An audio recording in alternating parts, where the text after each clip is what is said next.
इस स्थिति का पता चला तो उन्होंने इसकी जिम्मेदारी अपने कंधों पर ले ली। आखिरकार वीरेंद्र देव ने ही कर्मश देव को रक्त परिवर्तन के बारे में सिखाया था। इसके बाद कर्मश देव ने तपेश्वर देव को विराट लोक में प्रवेश करने दिया ताकि आध्यात्मिक जाति की स्थापना की जा सके। ऐसे में अगर कर्मश देव उनका रक्त बदलने में मदद कर सके तो वे भविष्य में परम देव बन जाएंगे और अनंत दिव्य लोक में स्वतंत्र रूप से घूमने में सक्षम होंगे। इस बार जब नील मृत्युंजय महल में लौटा तो नील को व्योमेश और मानवेंद्र दिखाई नहीं दिए। यहाँ तक कि कोमलांगी भी मृत्युंजय महल में नहीं थी। बाद में पता चला कि कोमलांगी द्वारा नील को गैर आक्रामक क्षेत्र में भेजने के बाद वो जल्दी से दंडक वन लौट आई और दोनों गोस्वामी भाइयों को दंडक वन पर नियंत्रण पाने में मदद की। इसलिए वो अभी तक वापस नहीं लौटी थी।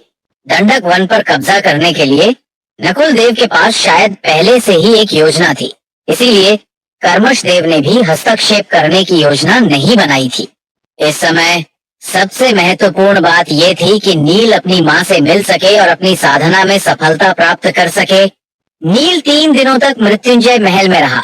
इस दौरान नीलिमा ने दिव्यांशी, यामिनी और अन्य लोगों से भी मुलाकात की, लेकिन उसे अपने भतीजे में सबसे अधिक रुचि थी। लेकिन नील की दिव्य धर्म क्षेत्र की यात्रा के दौरान नीलांश तुम्बी पात्र के अंदर घूमते हुए साधना कर रहा था। अंत में नीलिमा तुम्बी पात्र में प्रवेश कर गई और उसे जबरन बाहर खींच लिया।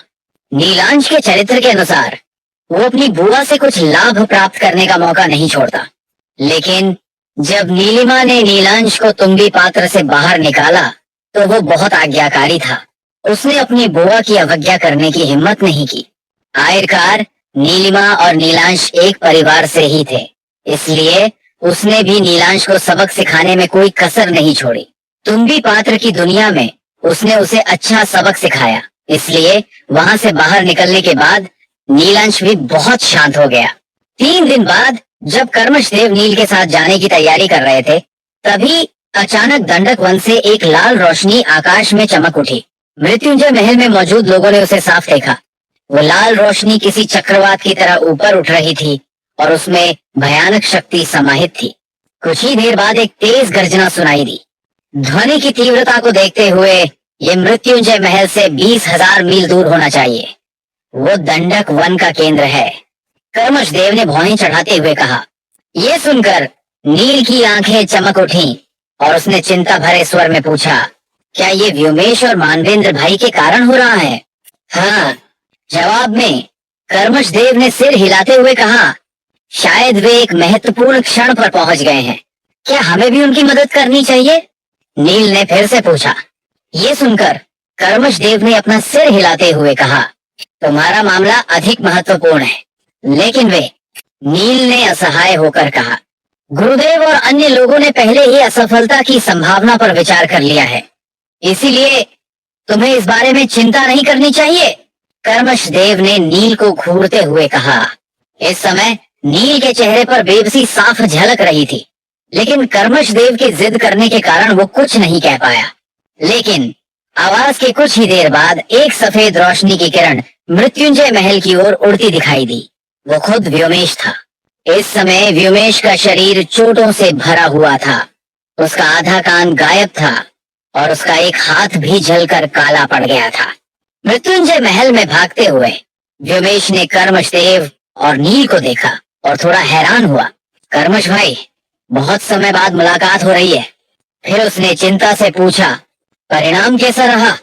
व्योमेश स्वाभाविक रूप से गुप्त कला सम्मेलन के बारे में पूछ रहा था। जवाब में कर्मश देव ने मुस्कुराते हुए कहा, हम सफल रहे। ये सुनकर व्योमेश ने सिर हिलाते हुए कहा, यह अच्छी बात है। तुम लोग क्या कर रहे हो? कर्मश देव ने जंगल की गहराई की ओर इशारा करते हुए पूछा। हालांकि वो लाल रोशनी धीरे धीरे समाप्त हो रही थी, लेकिन व्योमेश ही एकमात्र व्यक्ति था जो मृत्युंजय महल में वापस आया था। ये चिंता वाली बात थी। ये थोड़ा परेशानी भरा है। सौभाग्य से अर्ध शक्ति देव कोमलांगी उसे रोके हुए हैं। वो पक्षी अनगिनत वर्षों में विकसित हुआ है। शायद गुरुदेव ने गलत अनुमान लगाया है। व्योमेश ने कंधे उचकाते हुए आगे कहा, लेकिन इससे कोई फर्क नहीं पड़ता, हम उसे संभाल सकते हैं। कर्मश देव वायुपुत्र परिवार का मुख्य शिष्य था, जबकि व्योमेश गोस्वामी परिवार का मुख्य शिष्य था। दोनों ही